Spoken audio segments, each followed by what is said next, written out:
Ya, Pak Kepala Sekolah, eh, kita ngobrol lagi, diskusi lagi terkait program yang sebelumnya sudah kita lihat, kita coba analisa, ya.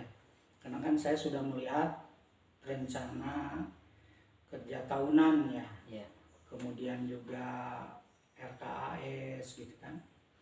Nah, saya melihat kan ada banyak program tuh Pak Kepala Sekolah ya.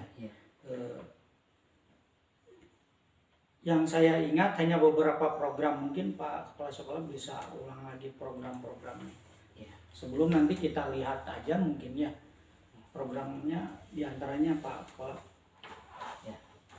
Program ini Pak yang paling sebetulnya kami itu banyak program.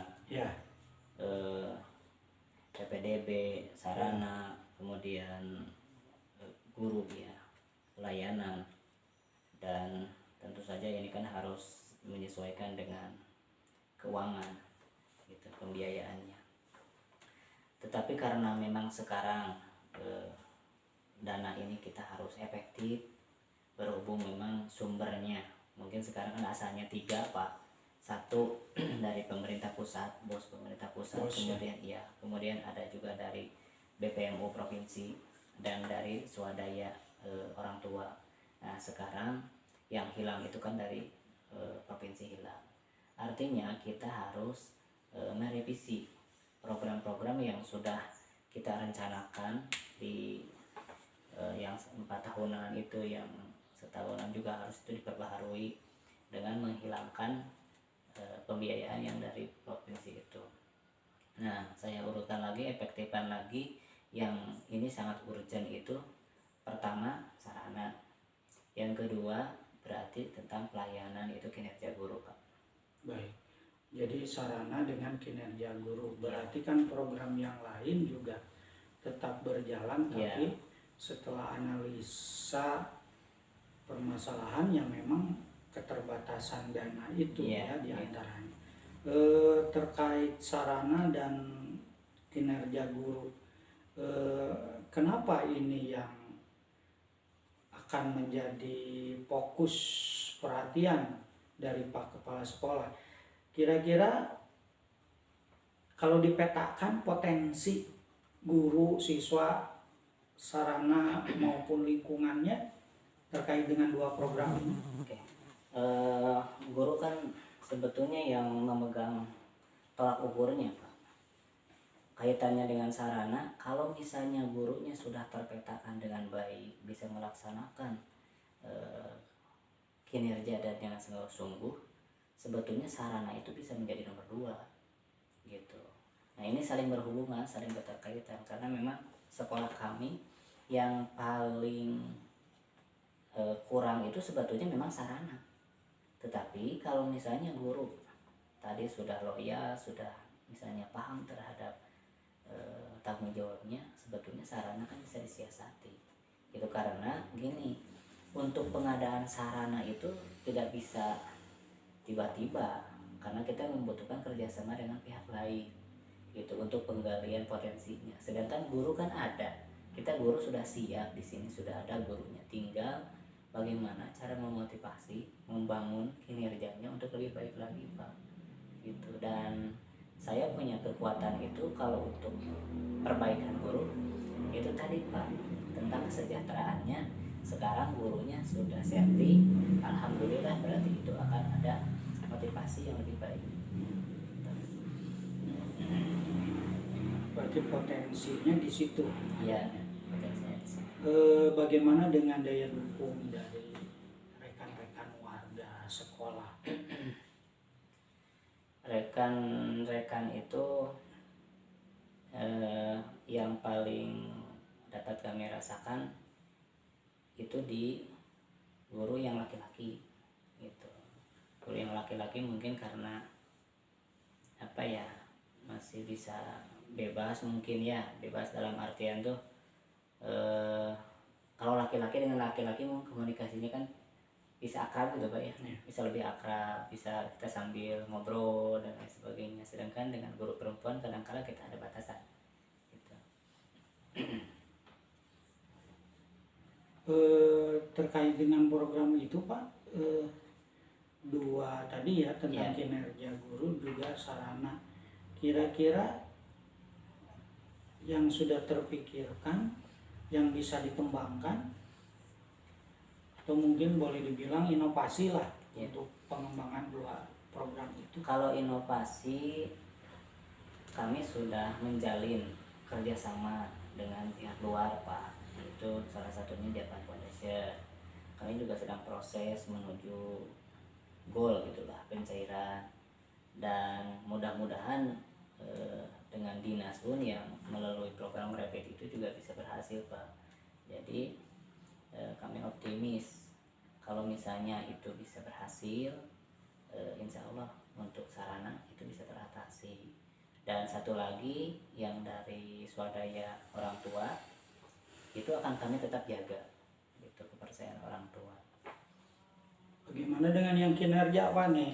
Ini kan beda ya. Iya. Kalau bicara sarana itu benda mati. Iya. Kalau bicara kinerja kita hadapi itu adalah orang gitu kan. Kami harus membangun, yang saya rasakan itu kekeluargaannya harus diperbaiki Pak. Kekeluargaannya kita salah satunya ngobrol, komunikasi dari hati ke hati. Dan yang saya pikirkan ini, saya sepertinya perlu memang ngobrol salah satunya 4 mata lah gitu, dengan guru-guru tertentu yang dirasa ini harus ada perbaikan gitu. Jadi saya tidak bisa ketika ada permasalahan itu dibuka ke semua orang meskipun sama-sama guru, tetapi harus menyediakan waktu ketika misalnya ibu ada masalah apa, ini seperti apa dan lain sebagainya. Yang saya ingin lakukan itu Pak, inovasinya untuk pengajaran ini. Ya, mungkin ini sedikit gambaran juga ya Pak Kepala Sekolah. Kalau kita bicara kinerja guru, betul tadi harus dibangun komunikasi dengan guru itu, dan kita juga bisa mungkin mengambil contoh-contoh dari rekan-rekan sesama kepala sekolah. Mungkin ada kiat-kiat, ada trik-trik yang bisa boleh dianggaplah itu praktik baik di sekolah lain, dan kenapa tidak kalau memungkinkan bisa kita terapkan seperti halnya dulu sebelum ini kan sempat saya sampaikan juga beberapa contoh, misalkan terkait kedisiplinan siswa, bahwa siswa itu harus misalkan presensinya benar-benar dijaga, terus kalau ada yang tidak masuk dipertanyakan dan ditindaklanjuti. Nah, hal-hal seperti itu yang sudah berjalan misalkan di sekolah lain, kenapa tidak kita adopsi? Ya tentu diadopsi disesuaikan dengan kondisi kita. Nah, ini kan sudah tergambar nih konteks program mana yang dirasa efektif, di mana yang tadi tidak efektif. Kan tadi disebut banyak program, hanya yang muncul itu 2 yang menjadi fokus, berarti inilah program yang mungkin dianggap efektif ya Pak ya. Saya tertarik tadi dengan sarana itu Pak, kemitraannya Pak. Ini kan kemitraan ya jarang-jarang kemitraan. Sebetulnya kemitraan ini sudah terjalin lama Pak, dari 2021 kita kawal terus. Hanya dulu itu kan terhalang dengan pemilu, permasalahan politik itu berpengaruh karena memang pendanaannya dari luar negeri Pak. Dari luar negeri? Iya, dari luar negeri. Dari Jepang. Dari Jepang. Berarti ada satu foundation atau gimana? Ya, Japan Foundation. Jadi di sini masuknya ke PT penyalur, nanti dari PT itu diswadayakan ke kita. Gitu. Jadi yang mengontrol ke sini PT. ada nggak kaitannya dengan potensi siswa? Karena saya tahu di sini ada bahasa Jepang. Ya, nah kalau potensi Hubungannya. siswa justru ada Pak, karena kalau di Cianjur Selatan kayaknya itu kita yang ada bahasa Jepang. Bahasa Jepang di sini bukan eskul, bukan pelajaran mulok, tetapi ini pilihan Pak. Oh, pilihan. Mapel pilihan kita dari awal itu sudah ngambil bahasa Jepang. Kebetulan saya yang mengajarnya gitu, karena memang sebetulnya kita itu pengen passion aja Pak, pengen passion, kita tuh pengen beda gitu. Karena pas saya analisis di lingkungan kami itu umumnya memang bahasa Arab, bahasa Jepang tidak ada. Kebetulan saya ada basic sedikit ya, dibagi dengan anak-anak di sini mengadakan pilihan, mapel pilihan wajib untuk bahasa Jepang. Bahasa Arab ada nggak? Bahasa Arab ada. Sekarang itu gini, justru Pak di sini tuh pemilihan itu bahasa itu ada dua bahasa asingnya, bahasa Arab dengan bahasa Jepang. Kalau bahasa Arab justru karena kemarin kan ada guru yang setting bahasa Arab gitu gurunya, dan mungkin cocok juga karena di sini lingkungan pondok juga ya gitu. Jadi kemitraan sudah terbangun dengan Japan Foundation dan ini nyambung dengan potensi yang dimiliki oleh siswa ya. Dari Japan Foundation yang Jakarta itu mereka tahu di sini mengajarkan bahasa Jepang. Setiap tahun itu kan ada ini Pak, ada kuis gitu ya, selalu ada kiriman, ada surat dan lain sebagainya dari Japan Foundation itu yang mendata sekolah-sekolah yang mengajarkan bahasa Jepang di Indonesia. Baik Pak, kalau begitu Pak, nah kan saya ini sudah punya payungnya terkait program ini, program sekolah ini. Nah berarti kita perlu kiranya sempurnakan, apalagi ini terkait dengan akhir semester, kita untuk kedepannya perlu disempurnakan sehingga pas awal tahun ajaran baru sudah bisa berjalan. Nah kita berarti harus kembali tentukan tujuannya, tujuan program kerja ini gitu kan. Terus indikator keberhasilan ini perlu juga kita pikirkan. Walaupun tadi sudah mengerucut ke dua program. Kemudian juga jadwal di sini berarti kan program ini punya target. Harus terrealisasi kapan, sehingga kita bisa ukur kan berhasil tidaknya. Kemudian juga ini harus dikelola kan ya. Nah ini juga harus disusun lagi Pak, penanggung jawabnya, kepanitiaannya.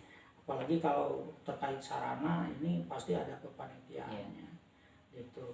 Kalau terkait dengan kinerja guru ya mungkin kan yang terlibat kalau di manajemen itu biasanya wakasek kurikulum ya terutama gitu kan. Nah itu juga bisa dilibatkan sebagai penanggung jawab atau apa gitu. Dan jangan lupa kita ini masalah dana nih, anggaran ya. Anggaran memang harus memberdayakan anggaran yang ada dengan segala keterbatasannya ya. Ya makanya dari itu Pak, saya ingin efektifkan itu karena kan tadi sarana anggaran itu kita sekarang hilang satu lah gitu slotnya. Makanya kita pilih yang dianggap urgent. Yang urgent itu ya satu kinerja, yang kedua sarana. Kalau kinerjanya kita sudah bagus, gurunya sudah loyal, tepat waktu, disiplin, sebetulnya sarana itu nomor 2 gitu. Jadi bisa diatasi. Program ini siap direvisi? Siap Pak.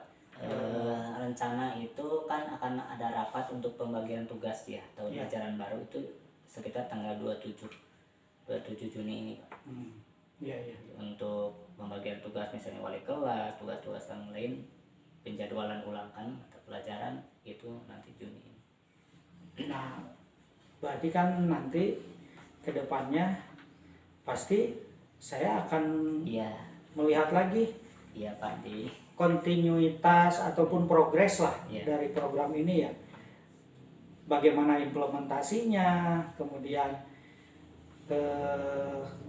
tingkat ya perubahannya, progresnya gitu kan, secara berkala tentu nanti akan dilihat juga. Dan kalau ada positifnya, ada negatifnya, tentu ini harus dievaluasi. Evaluasi apa yang menjadikan itu negatif, apa yang menjadikan itu positif, ya tentu nanti sikapi dengan perbaikan lagi Pak. Jadi program ini jangan sampai kaku. Jadi tidak kaku Pak, penyesuaian. Iya, penyesuaian. Kan pemerintah juga dengan ada APBN ya, APBN, ada RAPBN, ada APBNP perubahan. Nah itu kan menyesuaikan. Kenapa tidak RKAS walaupun sudah diketuk palu ya, dengan segala macam transparansinya terhadap rekan-rekan, ya kenapa tidak? Justru dengan transparansi anggaran kita lebih mudah untuk merevisi. Artinya semua komponen di sekolah ini bisa lebih memahami. Gitu Pak, mungkin ya untuk paham program, gitu ya semuanya. Iya, untuk program. Jadi terkait program ini tentu harapan saya apa yang diprogramkan oleh sekolah ini benar-benar bisa berjalan, dan secara jeli mana program yang memang kita bisa kembangkan dan program mana yang sekiranya kita perlu revisi ataupun juga perlu kita ganti dengan alternatif program yang lain. Ya, mudah-mudahan Pak program ini secepatnya bisa direvisi ya Pak, nanti dengan rekan-rekan juga, terutama dengan manajemen itu. Mudah-mudahan ide-idenya muncul. Untuk diskusi kita terkait program ini kiranya sementara cukup ya Pak ya. Mudah-mudahan nanti kita ada kesempatan lagi untuk mendiskusikan kembali programnya. Terima kasih Pak Kepala Sekolah, hatur nuhun ya, untuk waktunya ya untuk kita berdiskusi. Terima kasih Pak. Iya Pak. Kenapa ente ya dia Pak